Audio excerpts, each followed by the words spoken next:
Hi friends, welcome back to my channel. இது navarasam. இன்றைக்கி நம்ம பார்க்க போகிற ரெசிபி ரொம்ப சிம்பிளான, ஈஸியான, அப்புறம் ரொம்ப டேஸ்டியான பீட்ரூட் ரசம் எப்படி பண்ணுறதுன்னு தான் நம்ம பார்க்க போகிறோம். வாங்க, இது எப்படி பண்ணுறதுன்னு நம்ம பார்க்கலாம். முதல்ல ஒரு மிக்ஸி ஜாரில் 1 டீஸ்பூன் மல்லி போட்டிருக்கேன். அது கூடவே 1 டீஸ்பூன் ஜீரகம் போட்டுக்கோங்க. அப்புறமா அது கூட 1 டீஸ்பூன் முழு மிளகு. இது நீங்கள் கூடுதலாகவும் போட்டுக்கலாம், குறைவாகவும் போட்டுக்கலாம். காரத்துக்கு முழு மிளகு தான் நம்ம யூஸ் பண்ண போகிறோம். அப்புறமா கொஞ்சமாக பெருங்காயத்தூள் ஆட் பண்ணிக்கலாம்.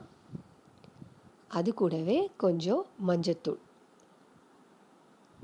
அப்புறமா இதுக்கு ரசத்துக்கு ரொம்ப முக்கியமான ஒரு இன்க்ரீடியண்ட் பூண்டு. அதுவும் நான் ஒரு பல் போட்டிருக்கேன். இதை இப்போ நம்ம அரைச்சி எடுத்துக்கலாம். தண்ணி விடாமல் அரைச்சி எடுத்துக்கோங்க.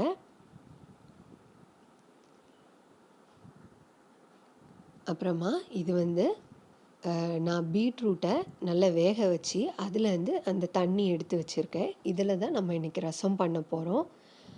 அந்த பீட்ரூட்டை நம்ம பொரியல் பண்ணிடலாம். நம்ம பீட்ரூட் தண்ணி மட்டும்தான் இப்போ எடுத்திருக்கோம். இந்த தண்ணியில் நம்ம ஏற்கனவே பொடிச்சு வச்சுருந்த அந்த ரசத்தூளை இதில் போட்டுடலாம். அதை போட்டுட்டு நான் கொஞ்சம் புளி தண்ணி கரைச்சி வச்சுருந்தேன். அந்த புளி தண்ணியும் இதில் இப்போ ஆட் பண்ணிடலாம். நம்ம புளி தண்ணி விட்டுருக்கிறதுனால நான் இப்போ பாதி தக்காளி தான் எடுத்திருக்கேன். அது கூடவே கொஞ்சம் உப்பும் போட்டுக்கலாம். உப்பு உங்களோட டேஸ்ட்டுக்கு தகுந்தாப்பில் நீங்கள் போட்டுக்கோங்க. இதை இப்போ நல்லா கலக்கி வச்சிடலாம். இப்போ நீங்கள் இதுக்கு டேஸ்ட் பார்த்துக்கோங்க. உங்களுக்கு உப்பு இன்னும் வேணும், இல்லை புளிப்பு வேணும், காரம் வேணும் அப்படின்னா நீங்கள் கொஞ்சம் பெப்பர் ஆட் பண்ணிக்கலாம், உப்பு ஆட் பண்ணிக்கலாம், புளி கூட சேர்த்துக்கலாம். அப்புறம் ரசத்துக்கு இன்னொரு இம்பார்ட்டண்ட்டான ஒரு இன்க்ரீடியண்ட் கொத்தமல்லி இலை. இதையும் சேர்த்து நம்ம இப்போ ரெடி பண்ணி வச்சுக்கலாம். பீட்ரூட் நம்ம உடம்புக்கு ரொம்ப நல்லது.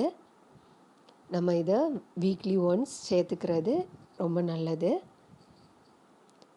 அப்புறமா ஒரு கடாய் காய வச்சுக்கோங்க. கடாய் நல்லா காஞ்சதுக்கப்புறமா நான் இப்போ ஒரு 2 டீஸ்பூன் எண்ணெய் விட்டுருக்கேன். நம்ம இது தாளிக்கிறதுக்கு மட்டுங்கிறதுனால எண்ணெய் குறைவாகவே நம்ம ஆட் பண்ணிக்கலாம். எண்ணெய் நல்லா காஞ்சதுக்கப்புறமா கடுகு போடுங்க. அப்போ தான் அது நல்ல வெடிக்கும். நல்லா பொரிஞ்சு வந்துச்சுன்னா அதோட டேஸ்ட் ரொம்ப நல்லாயிருக்கும், வாசனையும் நல்லாயிருக்கும். அது கூடவே 2 காஞ்ச மிளகா அதையும் ஆட் பண்ணிவிட்டு கொஞ்சம் கருவேப்பிலை அதையும் போட்டு அது நல்லா பொரிஞ்சாச்சு. அதுக்கப்புறமா நம்ம இப்போ ஏற்கனவே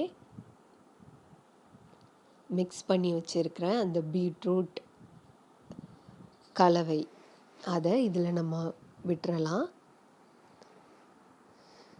விட்டுட்டு ஒரு 5 மினிட்ஸ் அது கொதிக்கிறது வரைக்கும் நம்ம வெயிட் பண்ணலாம். பீட்ரூட் நம்ம உடம்புக்கு ரொம்ப நல்லது. இதை நம்ம பீட்ரூட் சிலர் வேக வச்சுட்டு அந்த தண்ணியை நம்ம யூஸ் பண்ணாமல் இருப்போம். அதுக்கு இது ஒரு நல்ல ஆப்ஷன். அந்த தண்ணியை நம்ம வேஸ்ட் பண்ணாமல் இந்த மாதிரி ரசம் பண்ணி சாப்பிட்டா ரொம்ப நல்லாயிருக்கும். பாருங்கள், இப்போ ரசம் நல்லா கொதிச்சிடுச்சு. இது நம்ம யூஸ்வலாக பண்ணுற சேம் ரசம் தான். ஆனால் நம்ம இதில் சாதா தண்ணி ஆட் பண்ணுறதுக்கு பதில் பீட்ரூட் வேக வச்ச தண்ணி ஆட் பண்ணியிருக்கோம். அதுதான் டிஃப்ரென்ஸு. இதை நீங்கள் கண்டிப்பாக வீட்டில் ட்ரை பண்ணி பாருங்கள். பாருங்கள், ரசம் நல்லா கொதித்து நல்லா வாசனை வர ஆரம்பிச்சிடுச்சு.